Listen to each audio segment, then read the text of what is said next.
মানব ইতিহাসের সবচেয়ে বিধ্বংসী আবিষ্কার পারমাণবিক বোমা। এক নিমেষেই একটি শহরকে ছাই করে দেওয়ার ক্ষমতা রাখে এই অস্ত্র।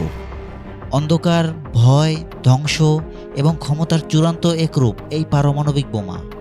একটি পারমাণবিক বোমার বিস্ফোরণ মুহূর্তের মধ্যেই হাজার হাজার প্রাণ কেড়ে নিতে পারে। কিন্তু এই বিধ্বংসী অস্ত্রটি তৈরি করতে ঠিক কতটা অর্থ খরচ হয়, কত সময় লাগে এর নির্মাণে, এবং এর পেছনে অজানা গল্পগুলোই বা কী? আজকের ভিডিওতে আমরা পারমাণবিক বোমার সেই গোপনীয় জগতের গভীরে প্রবেশ করব। দ্বিতীয় বিশ্বযুদ্ধের শেষ সময়ে 1945 সালের 6ই আগস্ট জাপানের হিরোশিমা ও নাগাসাকি শহরে লিটল বয় এবং ফ্যাটম্যান নামের দুটি পারমাণবিক বোমা নিক্ষেপ করা হয়। সাথে সাথে এই দুই শহরেই নেমে আসে এক বিভীষিকা, যার ফলে বদলে যায় যুদ্ধের গতিপথ এবং মানব সভ্যতার ইতিহাস। দুটি বোমা বিস্ফোরণের ফলে মুহূর্তেই 1.5 লাখ মানুষ মৃত্যুবরণ করে এবং বিস্ফোরণ পরবর্তী রেডিয়েশনেও অনেক মানুষ মৃত্যুবরণ করে। এই দুটি ঘটনায় পৃথিবীবাসী দেখেছিল পারমাণবিক অস্ত্রের বিধ্বংসী ক্ষমতা। কিন্তু এই বোমাগুলো কি রাতারাতি তৈরি হয়েছিল? এর পেছনের খরচই বা কত ছিল? চলুন সে বিষয়ে বিস্তারিত জেনে নেওয়া যাক। পারমাণবিক বোমার গল্প শুরু হয়েছিল ম্যানহাটন প্রজেক্ট নামের এক অতি গোপনীয় গবেষণা প্রকল্পের মাধ্যমে। এটি ছিল দ্বিতীয় বিশ্বযুদ্ধের সময় আমেরিকার একটি বিশাল মাল্টি-বিলিয়ন ডলারের প্রকল্প, যেখানে বিশ্বের সেরা বিজ্ঞানীগণ একত্রিত হয়েছিলেন একটি নতুন ধরনের বোমা তৈরি করার জন্য। প্রথম পারমাণবিক বোমা তৈরি করার জন্য 1942 থেকে 1946 সাল পর্যন্ত এই প্রজেক্টে প্রায় $2 বিলিয়ন খরচ হয়েছিল। আজকের দিনে মুদ্রাস্ফীতি বিবেচনা করলে এর মূল্য প্রায় $30 বিলিয়ন বেশি হয়ে যায়। ভাবুন তো, একটি মাত্র বোমা তৈরি করার জন্য কত বিশাল অঙ্কের অর্থ ব্যয় হয়েছিল। এই অর্থে শুধু বোমা তৈরি হয়নি, এর জন্য বিশাল গবেষণা ল্যাবরেটরি তৈরি করা হয়েছিল। হাজার হাজার বিজ্ঞানী এবং প্রকৌশলী কাজ করেছিল এবং পারমাণবিক উপকরণ পরিশোধনের জন্য বিশাল প্ল্যান্ট নির্মাণ করা হয়েছিল। এই প্রকল্পের অন্যতম গুরুত্বপূর্ণ অংশ ছিল ইউরেনিয়াম এবং প্লুটোনিয়াম সংগ্রহ এবং পরিশোধন। এই উপাদানগুলো প্রকৃতিতে খুব অল্প পরিমাণে পাওয়া যায় এবং এদেরকে বোমার উপযোগী করে তুলতে বিশেষ প্রক্রিয়াকরণের প্রয়োজন হয়, যা অত্যন্ত ব্যয়বহুল। এখন প্রশ্ন হলো, বর্তমান সময়ে একটি পারমাণবিক বোমা তৈরি করতে কত খরচ হতে পারে? এটি নির্ভর করে বোমার ধরন, প্রযুক্তিগত জটিলতা এবং পারমাণবিক কর্মসূচির সামগ্রিকতার উপর। বিভিন্ন অনুমান অনুসারে একটি একক পারমাণবিক বোমার নির্মাণ খরচ $16 মিলিয়ন থেকে শুরু করে শত শত মিলিয়ন ডলার পর্যন্ত হতে পারে। এই খরচ শুধু একটি বোমা তৈরির জন্য নয়, এর সঙ্গে জড়িত থাকে গবেষণা এবং উন্নয়ন। এছাড়াও ফিসাইল উপাদান উৎপাদন, ওয়ারহেড সংযোজন এবং রক্ষণাবেক্ষণ খরচও এর মধ্যে অন্তর্গত। যেমন মার্কিন যুক্তরাষ্ট্রের নতুন B61-13 নিউক্লিয়ার ওয়ারহেড উৎপাদনে আগামী 4 বছরে $92 মিলিয়ন খরচ হবে বলে বাজেট নথিতে দেখানো হয়েছে। এটি একটি নতুন ওয়ারহেডের খরচ, যেখানে পুরনো ওয়ারহেডের ডিজাইনগুলো ব্যবহার করা হয়েছে।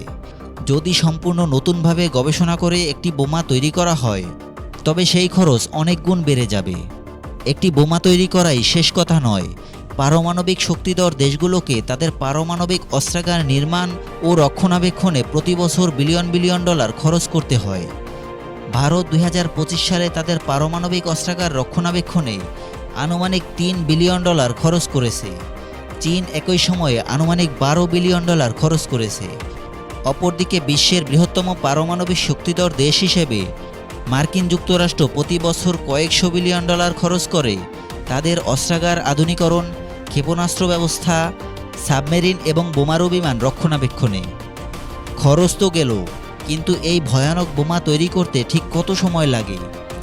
সময়ও নির্ভর করে দেশের প্রযুক্তিগত সক্ষমতা, পারমাণবিক অবকাঠামো এবং সবচেয়ে গুরুত্বপূর্ণ পারমাণবিক জ্বালানি অর্থাৎ ইউরেনিয়াম এবং প্লুটোনিয়াম প্রাপ্তির উপর। দ্বিতীয় বিশ্বযুদ্ধের সময় আমেরিকার ম্যানহাটন প্রজেক্টে প্রথম পারমাণবিক বোমা তৈরি করতে প্রায় 3 বছর সময় লেগেছিল। এর কারণ ছিল এটি ছিল সম্পূর্ণ নতুন একটি প্রযুক্তি, যেখানে সবকিছু শুরু থেকে তৈরি করতে হয়েছিল। বর্তমানে যেসব দেশের কাছে পারমাণবিক প্রযুক্তি এবং অবকাঠামো রয়েছে, তাদের জন্য সময় অনেক কম লাগবে। উদাহরণস্বরূপ, যদি ইরান নিষেধাজ্ঞা উপেক্ষা করে ইউরেনিয়াম পরিশোধন করে, তাহলে কিছু বিশেষজ্ঞের মতে তাদের পরমাণু অস্ত্রের উপকরণ তৈরি করতে 1 বছর কিংবা তারও কম সময় লাগতে পারে। এমনকি কিছু কিছু ক্ষেত্রে চীনের মতো দেশ, যাদের পারমাণবিক বোমা তৈরির 60 বছরের অভিজ্ঞতা আছে, তারা উন্নত সরঞ্জাম ছাড়াই ইউরেনিয়ামকে ধাতুতে রূপান্তরিত করে বোমার কোর তৈরি করতে মাত্র 3 থেকে 5 সপ্তাহ সময় নিয়েছিল। বর্তমানে ইরান 7 দিনের মধ্যে বোমা তৈরি করার মতো ইউরেনিয়াম উৎপাদনে সক্ষম বলে দাবি করা হয়। তবে শুধুমাত্র ফিসাইল উপাদান দিয়ে তৈরি হলেই বোমা তৈরি করা সম্ভব হয় না। এরপর এটিকে একটি কার্যকরী ওয়ারহেডে রূপান্তর করতে আরও কয়েক সপ্তাহ থেকে কয়েক মাস পর্যন্ত সময় লাগতে পারে। পারমাণবিক বোমা তৈরি করা শুধু ব্যয়বহুল কিংবা সময় সাপেক্ষই নয়, এটি প্রযুক্তিগতভাবে অত্যন্ত জটিল। ইউরেনিয়াম 135কে পারমাণবিক বোমার জন্য প্রয়োজনীয় উচ্চমাত্রায় সমৃদ্ধ করা একটি কঠিন প্রক্রিয়া। এর জন্য শত শত গ্যাস সেন্ট্রিফিউজ প্রয়োজন হয়, যা অত্যন্ত সতর্কতার সাথে পরিচালনা করতে হয়। অপরদিকে প্লুটোনিয়াম 239 তৈরি করতে হয় পারমাণবিক চুল্লিতে ইউরেনিয়াম জ্বালিয়ে। এরপরেই প্লুটোনিয়ামকে রাসায়নিকভাবে আলাদা করতে হয়, যা অত্যন্ত বিপজ্জনক একটি প্রক্রিয়া।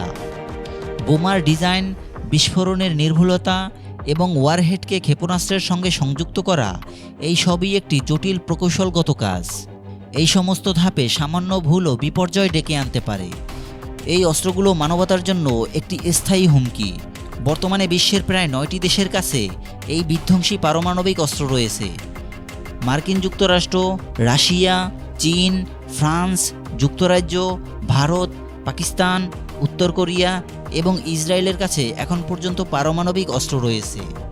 এখন প্রশ্ন আসতে পারে, এই দেশগুলো কেন এত অর্থ এবং সময় ব্যয় করে এই অস্ত্রগুলো তৈরি এবং রক্ষণাবেক্ষণ করছে? এর মূল কারণ হলো পারমাণবিক প্রতিরোধ, অর্থাৎ অন্য কোনো দেশ যেন তাদের উপর হামলা করার সাহস না পায়, সেজন্য এই অস্ত্রের মজুত রাখা হয়। কিন্তু বর্তমানে একই সাথে এই অস্ত্রের অস্তিত্ব মানব সভ্যতার জন্য হুমকি হয়ে দাঁড়িয়েছে। বর্তমান প্রেক্ষাপটে পারমাণবিক অস্ত্রমুক্ত বিশ্ব কি সম্ভব?